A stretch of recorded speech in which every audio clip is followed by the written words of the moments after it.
Ladies and gentlemen, welcome to the first episode of Smartboard Comics. The topic today, who is Jack Kirby? Now, you may never have heard of Jack Kirby before, and if you're not pretty much into comic books, you probably haven't. But I can guarantee that you've heard of some of the folks that he has created, and I can also argue that if you made a list of people that you thought were more influential in comic books than Jack Kirby, and that list was more than, say, none people, I'd probably have to argue with you. So, who is he?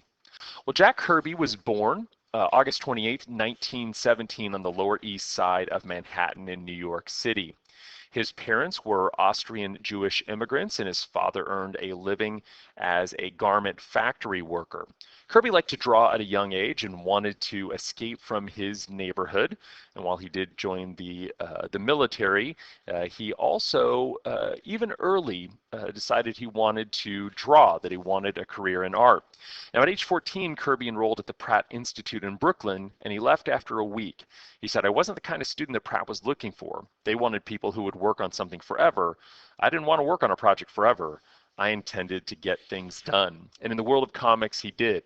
Now, while Kirby pretty much cut his teeth initially on Western comics and romance comics, his big splash would be in the field of superhero comics, especially in his creations for Marvel. Well, who are these creations that I am asserting that you have heard of?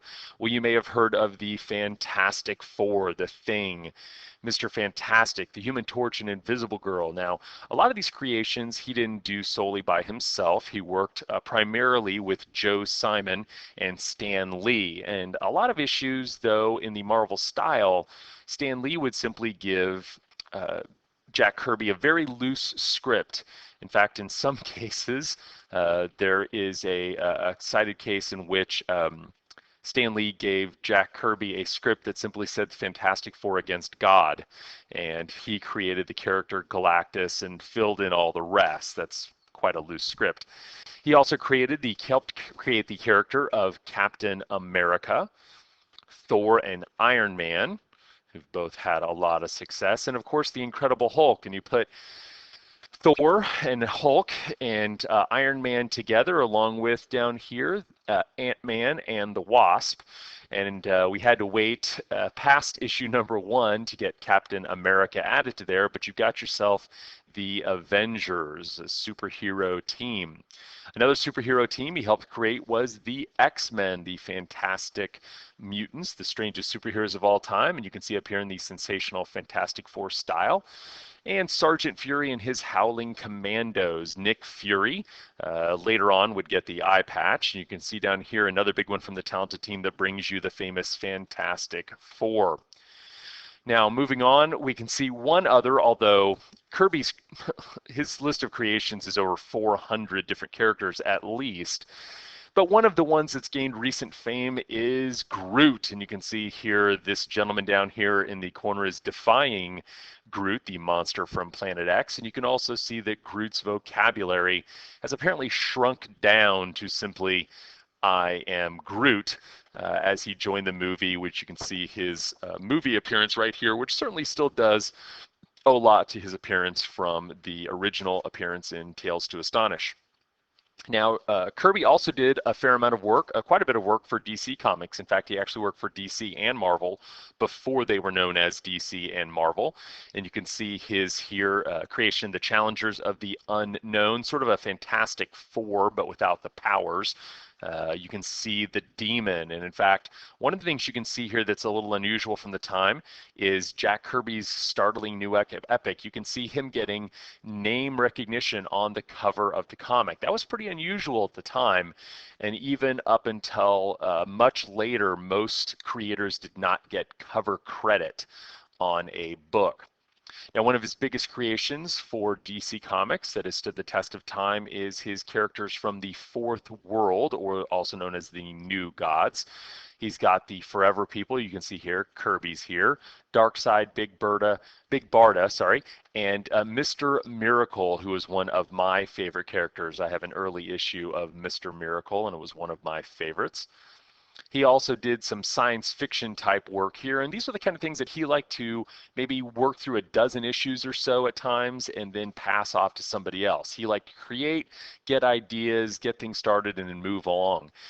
These are some futuristic tales that look like things have gone very badly. You have OMAC, the One-Man Army Corps, and Commandi, the last boy on Earth. Beasts that act like men, men who act like beasts. It is our fantastic future, and you can see right here another Jack Kirby cover credit.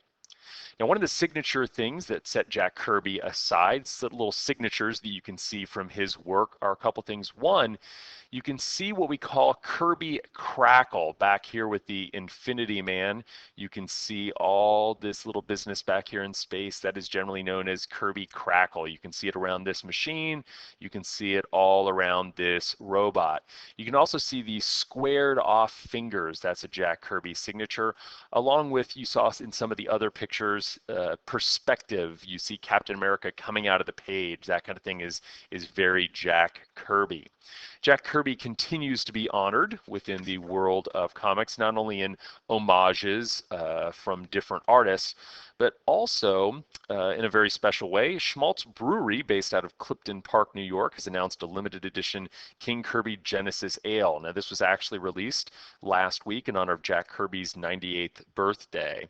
It was released at a party in his honor with proceeds from the event to benefit the Hero Initiative, which helps comic creators in need. And the beer's bottle label, as you see here, was designed by Ron Mars, Tom Rainey, and Paul Harding. And you can see it right there. I can assure you that whether you are in comics or not, if you talk to people who are in comics, it is undeniable that Jack Kirby is one of the most, if not the most, influential creator in all of comics. And so if you want to know about comics, you got to know at least a little bit about the King. Thanks a lot for watching my first episode, everybody. This has been Smartboard Comics, and I appreciate any feedback you might want to give me. Thanks a lot. Appreciate it. See you next time. Bye.